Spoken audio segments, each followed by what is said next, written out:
तुम्ही काय म्हणताय? नाही नाही, तुम्हाला सोगार पंपच घेतला पाहिजे, तो नादुरुस्त जागा तर मरा. हे जबरदस्तीने द्यायला काय मंत्रिमंडळाची खाती आहे की इच्छेच्या विरुद्ध खाती द्या? मराठवाडा माझी सासूरवाडी आहे आणि पहिलाच मुद्दा सांगतोय की जो जावयागा नाही म्हणतो अडचण येऊ शकते. चंद्रपूर जिल्ह्यातील शेतकऱ्यांच्या शेतात लावण्यात आलेल्या CRI कंपनीच्या कृषी सोगार पंपाच्या तक्रारीच्या संदर्भात उपस्थित तारांकित प्रश्नावर अध्यक्ष महाराज मी अर्धा तास चर्चेला इथं उभा झालो आहे. खरं तर माननीय आमच्या मेघनाताई या उत्तर देणार आहे, आमच्या भगिनी आहे. खरं तर मराठवाड्याशी माझं नातं आहे, मराठवाडा माझी सासूरवाडी आहे आणि पहिलाच मुद्दा सांगतोय की जो जावयागा नाही म्हणतो अडचण येऊ शकते, त्यामुळे जावयागा नाही म्हणायचं नाही. अध्यक्ष महाराज अडचण काय आहे? आपण एक धोरण करतो. खरं तर कोणतंही धोरण म्हणजे जनतेचं, शेतकऱ्यांचं, मतदारांचं मरण होता कामा नये.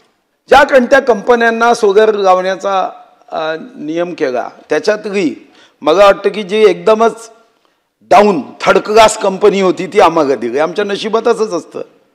आणि त्या कंपनीने काय केलं अध्यक्ष महाराज, आणि हे माझं शेतकऱ्यांची तक्रार नाही अध्यक्ष महाराज, मी मंत्री महोदयांना तुमच्याच विभागाचं हे पत्र आहे. काय म्हणतो तुमचा विभाग की बऱ्याच तक्रारी CRI कंपनी यांच्या विरुद्ध आल्या, त्यांच्याकडून कोणताही प्रतिसाद मिळत नाही. वरिष्ठ कार्यालयाकडे त्यांची तक्रार दिलेली आहे. आता कोण वरिष्ठ कार्यालय आहे तुमचं मला माहित नाही, पण वरिष्ठ कार्यालयात सुद्धा तक्रार गेल्यानंतर ते मात्र नावानी वरिष्ठ आहे, काम कनिष्ठ आहे.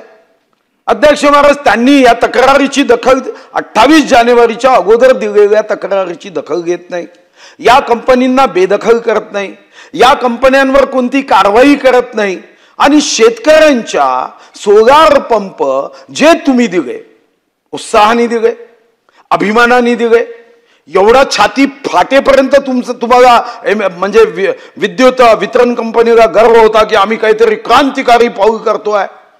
अध्यक्ष महाराज तो शेतकरी गेला ना, त्याला पाणी द्यायचं होतं पिकाला, तो गरीब माणूस, शेती मजबूतीचा व्यवसाय करायचा तर तुम्ही मजबुरीचा करतात का?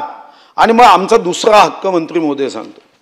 दुसरा हक्क काय अध्यक्ष महाराज की आमच्याकडे हे गरीब आहे ना, एक पीक घेणारे शेतकरी मॅक्झिमम आहे, धानाचं पाणी लागतं आणि नाल्या नद्यांवरून पाणी घेतो. तुम्ही काय म्हणताय? नाही नाही, तुम्हाला सोगार पंपच घेतला पाहिजे, तो नादुरुस्त जागा तर मरा, पण घ्यायचा सोगार पंपच. अरे तुम्ही एकदा तांत्रिक दृष्टिकोनातून तिथं सोगार पंप बसतो की नाही बघितलं पाहिजे ना. परिणाम काय झाला? आत्ता हे तुमच्याच विभागाची टिप्पणी आहे, कदाचित तुमच्याकडे आली असेल.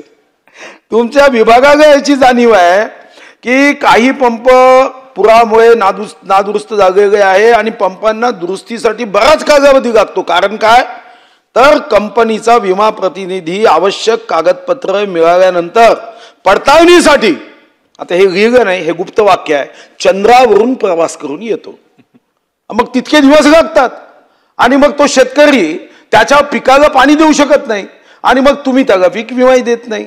म्हणजे दुहेरी मार, त्याचंच अन्न खायचं आणि त्याला दुहेरी मार द्यायचा अध्यक्ष महाराज. आणि आत्ता सदर पंप यामुळे नादुरुस्त आहे. तर माझी पहिली मागणी आहे की तुम्ही जिथं योग्य आहे तिथं सोगार पंप दिलेच पाहिजे. हे जबरदस्तीने द्यायला काय मंत्रिमंडळाची खाती आहे की इच्छेच्या विरुद्ध खाती द्या? जबरदस्तीने का देताय तुम्ही? त्याला जर एजी पंप पाहिजे. मग तिसरा मुद्दा जो अजून गमतीशीर आहे, आमचा हक्क काय हेही सांगतो. खरं तर विदर्भ मराठवाड्याची लोक साधी आहे, खूप साधी आहे. कारण मी जावई असल्यामुळे मला मराठवाड्याचा तर फार चांगला अनुभव आहे, साधी असतात. अध्यक्ष महाराज हे कधी केलं सोगार पंपाचं गणित? जेव्हा इतरांची म्हणजे मामा याचा अन्वयार्थ अन्यथा घेऊ नका. मी तुम्हाला छोटं एक उदाहरण देतो. मी तर खूप विश्लेषण केलं, एक छोटं उदाहरण देतो. किती अनुशेष हा विदर्भाचा आहे. आमचे नाईक साहेब तुम्ही लक्षात घ्या, आपल्यावर खूप अन्याय होतो, आपल्याला पताच लागत नाही. आपल्याला आहे ना शुगर कोटेड टॅबलेट दिल्या जाते अध्यक्ष महाराज, आता मी साधारणतः गणित देतो आणि हा कागद नंतर तुम्ही पाहिजे असेल तर देतो. आर्थिक पाहणी अहवाल 7.13.1 पान नंबर 102. आपण काय म्हणतो काय, राज्यात माहे मार्च 2024 पर्यंत एकूण 48.69 लाख कृषी पंपाचे विद्युतीकरण करण्यात आले. ठीक आहे, तुम्ही नाही केलंय, तुम्ही येईपर्यंत 24 पर्यंत ते मार्च 24 पर्यंत झालं, मान्य. तुम्ही आम्हाला एजी पंपाचे भरलेली डिमांड वापस पाठवली. म्हणजे जवागा बोलल्यानंतर त्याला ताटावरून उठवल्यावर जेवढं पाप लागतं की नाही, हे तसं आहे. तुम्ही डिमांड घेतली 19 मध्ये, 20 मध्ये, 21 मध्ये, 22 मध्ये, शेतकऱ्यांनी पैसे भरले आणि तुमचा काय पराक्रम आहे त्याची चेक वापस करतात. त्याला सांगताय की एजी पंप आम्ही देणार नाही.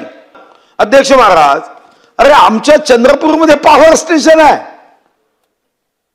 Chandrapur thermal power station.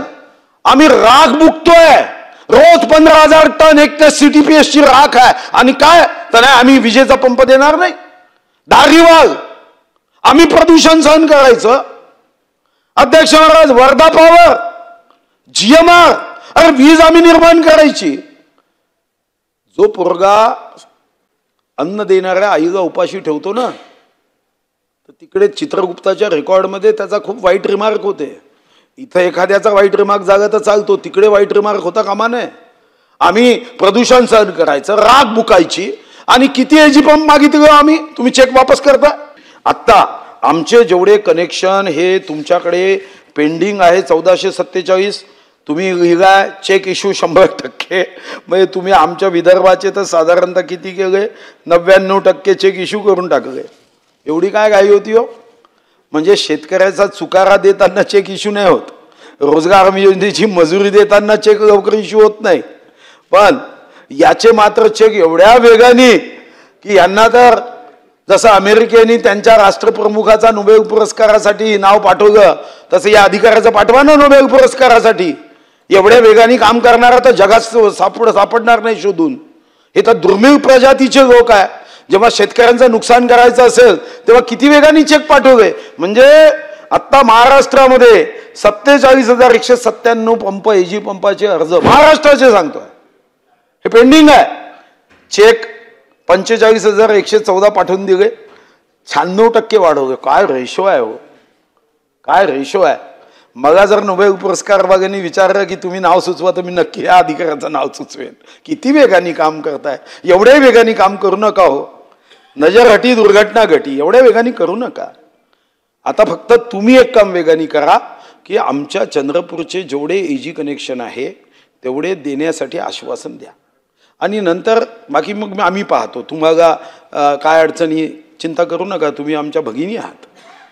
आणि म्हणून तुम्हाला निश्चितपणे, आणि तुम्ही हे काम केलंच पाहिजे, कारण तुमच्या आडनावातच कर आहे, तर तुम्हाला करावंच लागेल.